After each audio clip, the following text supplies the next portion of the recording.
Let me ask you a question. What would be your first thing you would do if you were to buy a mobile phone? You would make a long list of all the available models and then check the attribute and feature of each phone and compare them with each other. Like prices, warranties, camera, storage, and etc. But unfortunately, this habit of comparing everything can be your major flaw when it comes to public speaking or in general life as well. But walk with me on the journey in this video as we overcome this shortfall. Let's get started. When I was 9 years old, I was tired and I was upset. Like really tired and upset. Everything I did, there was Ravi Gupta who did it better than me. Ravi Gupta was also 9 years old. He was my classmate at school and next door neighbor too. But he was taller. Ravi Gupta would always top the class. He would be selected for the debate competition. And Ravi Gupta was also found himself representing the school at the athletics meet. On top of all that, Ravi Gupta was also a very good person, always polite and well behaved. Although at that time I thought he was a terrible person. But Ravi Gupta was perfect, and all the people in my vicinity would never let me forget that. Ravi Gupta would always be on stage as the ideal student. And our teachers never tired of telling us how we should all strive to become like Ravi Gupta, the infallible. In short, Ravi Gupta could give any self-respecting 9-year-old inferiority complex. It was like drawing a longer line beside every line you could imagine. As I grew up, I found Ravi Gupta everywhere. At college, at my workplace, at the beginning of my public speaking career. The executive who was smarter than me, the one who had a better car than I had, the one who was popular and successful, and basically the one who was Ravi Gupta, the infallible. One incident managed to erase Ravi Gupta from my life forever. So here is how it played out. I was at this Toastmasters speech competition, and surely the ghost of Ravi Gupta played heavily on my mind. The first speaker had spoken so well, I thought no one could surpass him.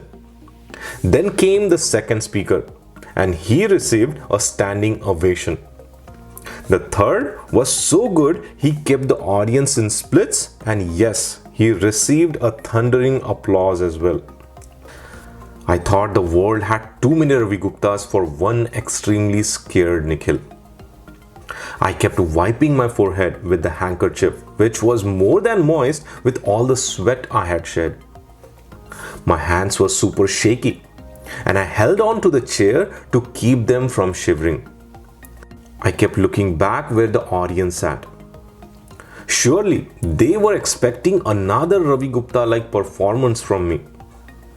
I was the 8th person to speak, and from what I had learned, the last person to speak had the least impact on the audience as they had already listened to a lot that day.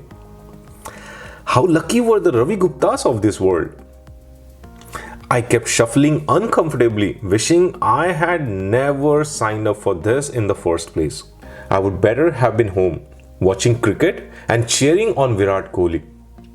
But here I was, frightfully applauding one Ravi Gupta after another.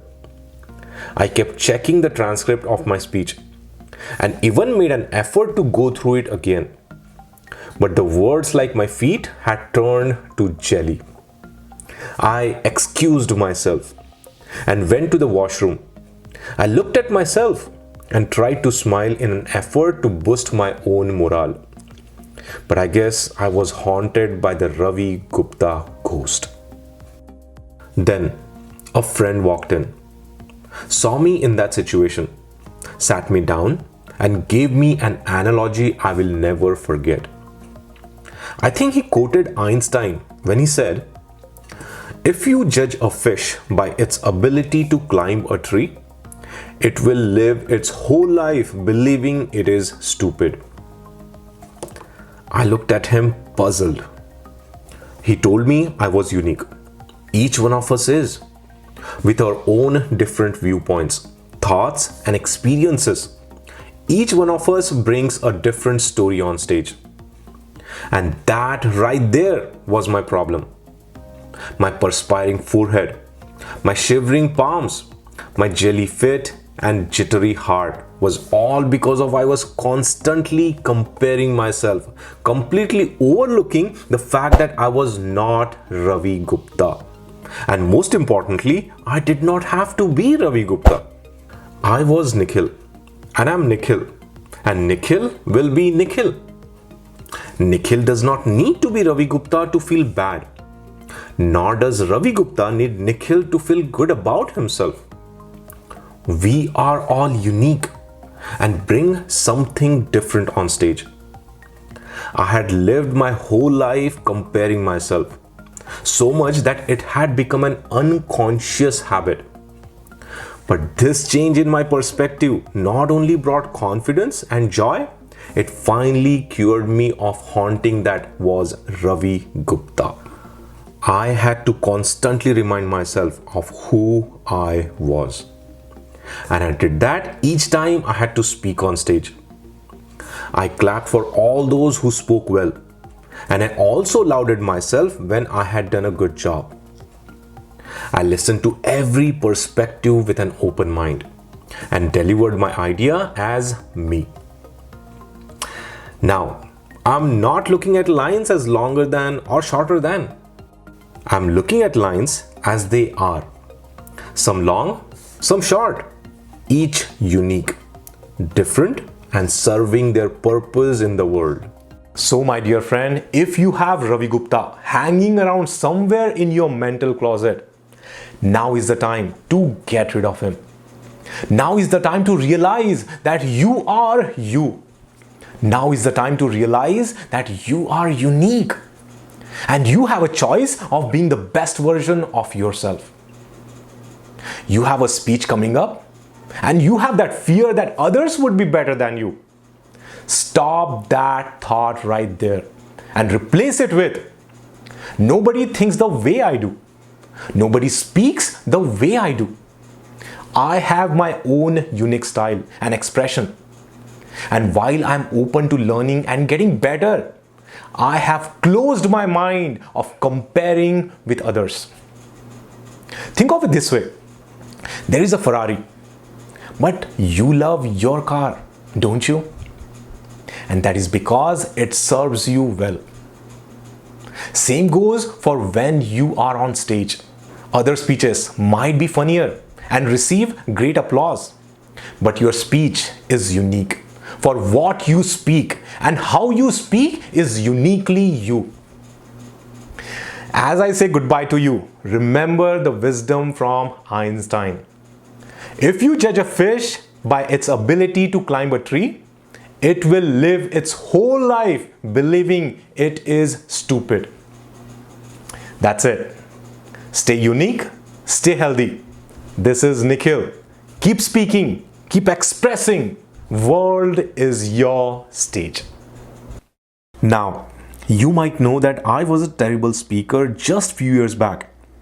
But over the period of time, I honed this skill by taking it really seriously. Of course, made a lot of mistakes, but when I look back today, I'm glad I took public speaking seriously, which has helped me immensely in business, career, and personal life. After my hard learnings and experiences, I have created a course called Branded, which stands for Big Idea, Research, Accumulate, Nugget, Design, and Detach. It's tried and tested. And I'm not sure if it's for you and how serious you are about learning public speaking, but this could help you in selling your thoughts, ideas, or product to anyone in your business and professional life. If you are interested, link is shared in the section below. See you next time. Until then, keep speaking.